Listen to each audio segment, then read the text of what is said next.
என்டிக்கு தும்பி இல்லாம கேளுங்க இந்த வீடியோவை, உங்களுக்கு தெரியும். நாம் தமிழர் தான் ஓட்டு போட்டேன். எதுக்காக ஓட்டு போட்டேன் தெரியுங்களா? அவனுக்கு நல்லது என்ன பண்ணுவாங்க, அவனுதான் மலையை பத்தி பேசுறானுங்க, காடை பத்தி பேசுறானுங்க, மக்களுக்கான நலனை பத்தி பேசுறானுன்னு நினைச்சேன். இப்ப அவனும் வெறுப்பு அரசியல் தான் பண்றானுங்க. அவனும் தும்பி தான். அதனாலதான் சொல்றேன், சரியான விமர்சகரா இருந்தா என்ன பண்ணுங்கன்னு கேட்டா, செஞ்ச தவறையுமே சொல்லணும், சரியுமே சொல்லணும். நண்பா, சேம் ஃபீலிங்ஸ் நண்பா. சீமான் அவர்கள் விவசாயிகளுக்கெல்லாம் ரொம்ப முக்கியத்துவம் கொடுக்குறாரு. நிறைய நல்ல விஷயங்கள்லாம், நல்ல திட்டங்கள்லாம் இருக்கு. அதை நம்பி தான் நானும் வந்துட்டு என்டிகேவுக்கு முதல் சப்போர்ட் பண்ணேன். எங்க அம்மா அவங்களுக்கு, எங்க வீட்டுல எல்லாம் வந்துட்டு என்டிகேக்கு போடுங்க, டிஎம்கேக்குலாம் போடாதீங்கன்னு சொன்ன ஒரு ஆள் நானும். இந்த வெறுப்பு அரசியலை பண்ணி பண்ணி பண்ணி டிவிக்கு ஸ்டார்ட் பண்ணும்போது எனக்கு வந்துட்டு குழப்பமா தான் இருந்துச்சு, எந்த கட்சிக்கிட்ட ஓட்டு போடுறது அப்படின்னு. அடுத்து பார்த்தா நம்ம விர்ச்சுவல் வாரியர்ஸ்லாம் வந்துட்டு எடுத்து வீடியோ எடுத்து போடுறாங்க. விஜயகாந்த்ன்றவர் வந்துட்டு வந்தப்ப வந்துட்டு என் கால் கட்ட மசருக்கு சமமானாரு, இப்போ எப்படி பேசுறாரு அப்படின்னு இந்த ஒரு வித்தியாசமா பேச ஆரம்பிக்கிறாரு பார்த்தீங்களா. அதெல்லாம் எடுத்து போட ஆரம்பிச்சதுக்கு அப்புறம் தான் என்னடா இப்படிப்பட்ட ஒரு கேவலமான மனுஷனா அப்படின்னு தெரிஞ்சுக்கிட்டு தான் நான் மாறினேன். நிறைய பேச்சு அந்த மாதிரி தப்பா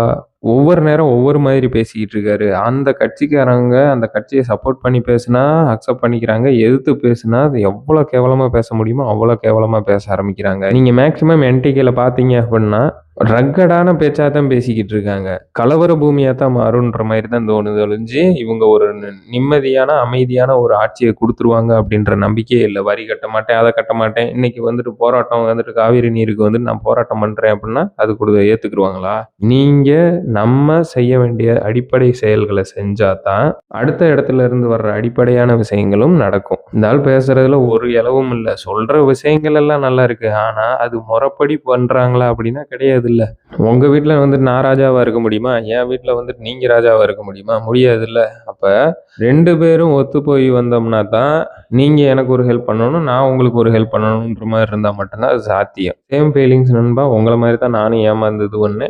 இன்னைக்கு ஆனா நான் மாறிட்டேன். நீங்க வந்துட்டு இப்ப மாறுறேன்றீங்க. நல்ல விஷயம், வாழ்த்துக்கள், வரவேற்கும். நன்றி.